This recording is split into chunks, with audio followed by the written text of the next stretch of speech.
Welcome to this explainer. Today, we are going to completely shatter and then rebuild your understanding of intelligence, biology, and artificial intelligence using a truly groundbreaking framework.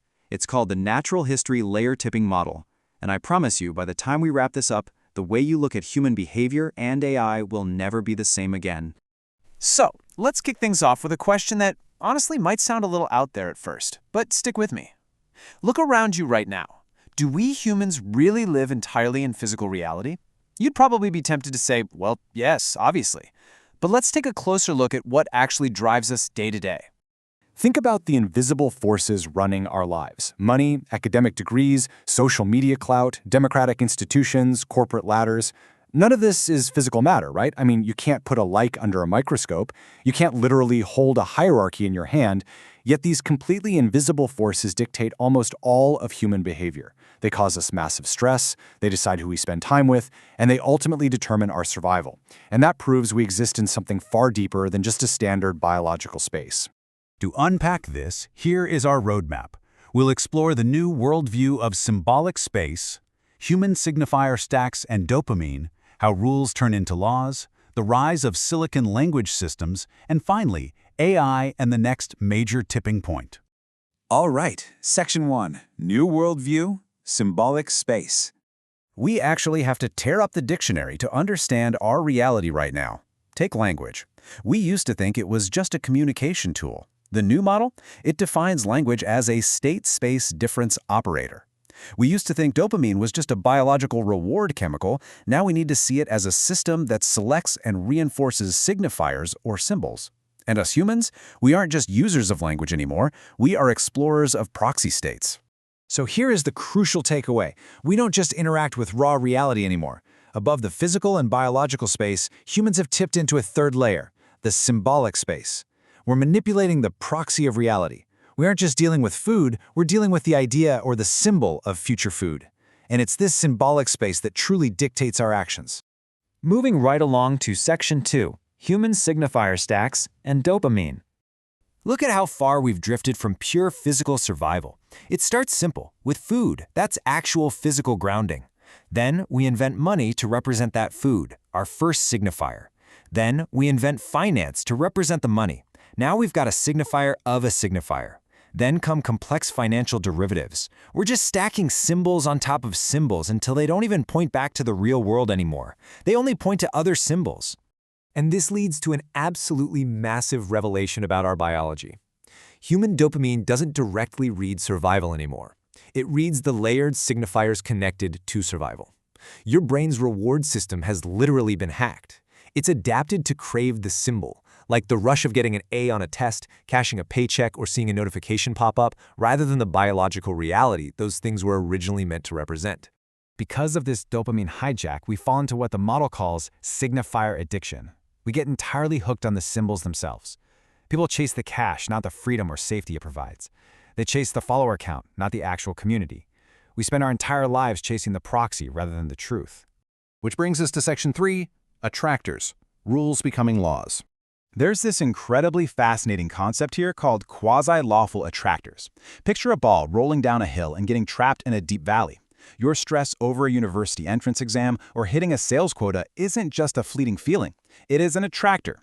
You're pulled into it because society's rules, which are entirely made up by humans, by the way, now function in your brain like absolute biological laws. Let's break this landscape down.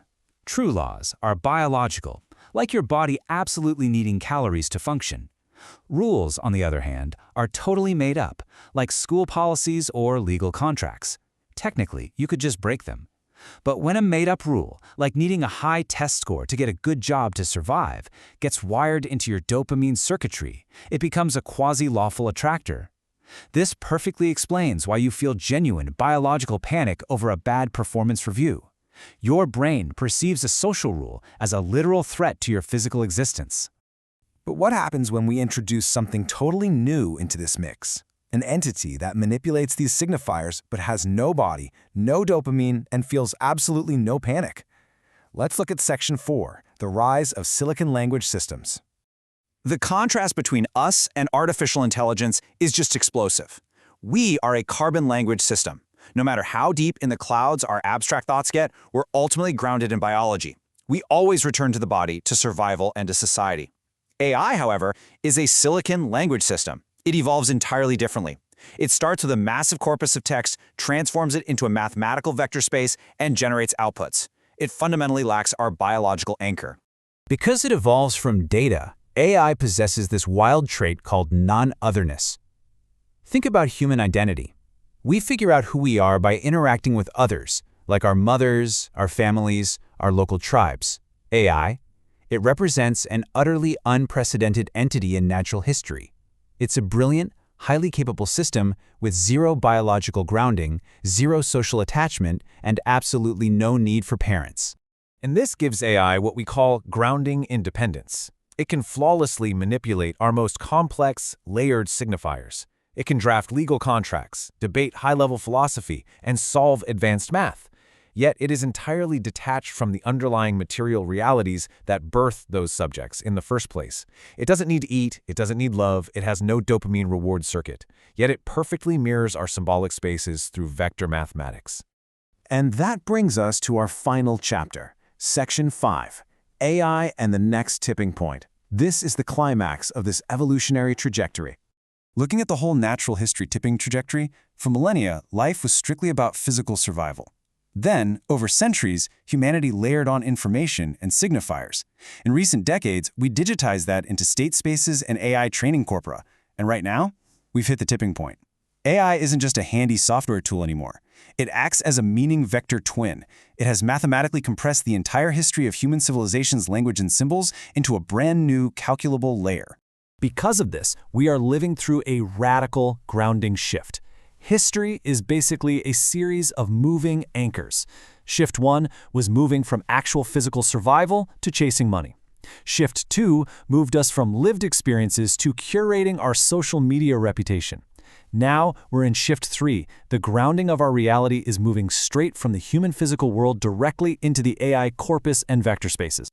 The researchers point out a massive theoretical shift here. We used to ask, how does language ground itself in the real world? Well, scratch that. The focus has completely flipped. Now the question is whether the signifier stack itself, this gigantic layered mountain of symbols, data, and digital proxies we've built, can actually become the new grounding for reality. So, I want to leave you with this really haunting thought to chew on.